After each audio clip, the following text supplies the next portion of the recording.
ਦੇਖੇ ਅਸਮਾਨ ਵਿੱਚ ਤਾਰੇ ਕਿੰਨੇ ਆ, ਮੈਂ ਤਾਰੇ ਦੇਖ ਵਕਤ ਗੁਜ਼ਾਰੇ ਕਿੰਨੇ ਆ। ਮੈਂ ਜਜ਼ਬਾਤ ਮੇਰੇ ਮਾਰੇ ਕਿੰਨੇ ਆ, ਦਿਲ ਵਿੱਚ ਖਾਬ ਵੀ ਉਸਾਰੇ ਕਿੰਨੇ ਆ। ਪਰ ਦਿਲ ਲੈ ਕੇ ਮੇਰਾ ਜੇ ਤੂੰ ਦਿਲ ਨਾ ਦਵੇਂ,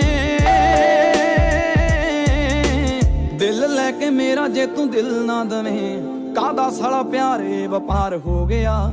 ਰੋਵੇਂਗੀ ਮੁਕੱਦਰਾਂ ਨੂੰ ਹੀਰੇ ਮੇਰੀਏ, ਜੇ ਹੀਰਿਆਂ ਦੇ ਹਾਰ ਜਿਹਾ ਯਾਰ ਖੋ ਗਿਆ।